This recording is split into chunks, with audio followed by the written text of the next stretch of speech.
Hi, this is Boris. Welcome to Movie Messenger. In this video, I'm going to talk about a very unique film. You can't really put it in one category since it has dark comedy, drama, action, and underneath very important moral questions.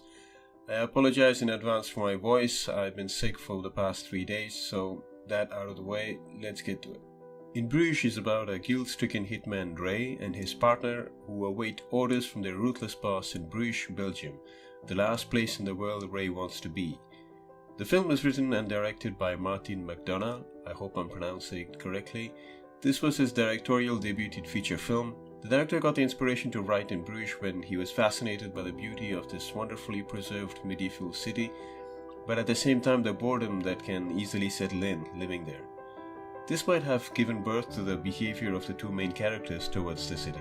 Ray, played by Colin Farrell, is bored out of his mind, and Ken, played by Brendan Gleeson, is fascinated by the history of the city. The dichotomy of Ray wanting to forget the past and Ken, who admires the past as a book to receive wisdom from, tells us a lot about these characters. There is a very natural flow to the dialogue, and the pacing of the scenes are as real as they can be.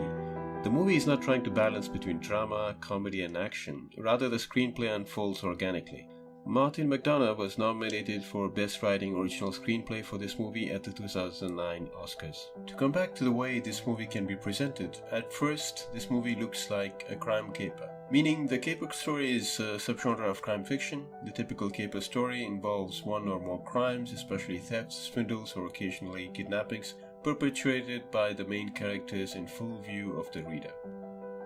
After doing some reading, it seems that the film might be inspired from Waiting for Godot, a play by Samuel Beckett, an Irish novelist and playwright.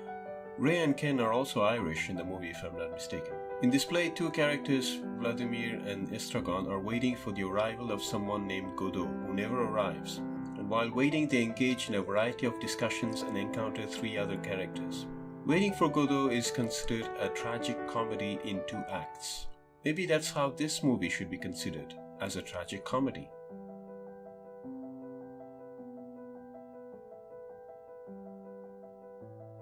In the film, they are also waiting for something. They are waiting for the phone call from their boss Harry, brilliantly played by Ralph Fiennes, who seems like he can explode at any time. Until the end, we are also waiting at the edge of our seats to see what will happen to the characters you root for, even if they are criminals.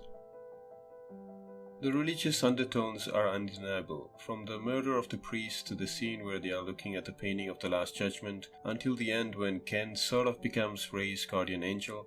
In Bruges makes us question ourselves about the consequences of our actions, whether they are voluntary or not, and if there is a way to live with guilt.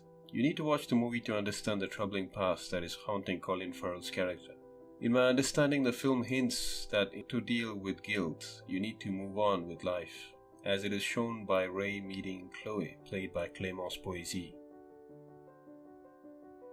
This is why I love films. For me, they can be case studies on the human condition, posing the moral questions we would otherwise never ask ourselves, unless we live through these situations. For example, if you had to kill someone, and that person attacked you in order to protect themselves and their family, can you let them kill you for the sake of their family members' safety? In conclusion, of course, these are works of fiction, but the story comes from the mind of a writer, and every author puts a little bit of himself in his work. Whether I'm watching a Japanese anime, a Korean thriller, an Indian drama, or a movie from Hollywood, you realize in every corner of the world everyone is going through something, and our lives are not that different. We all have to deal with our past, and we are all waiting for something or someone.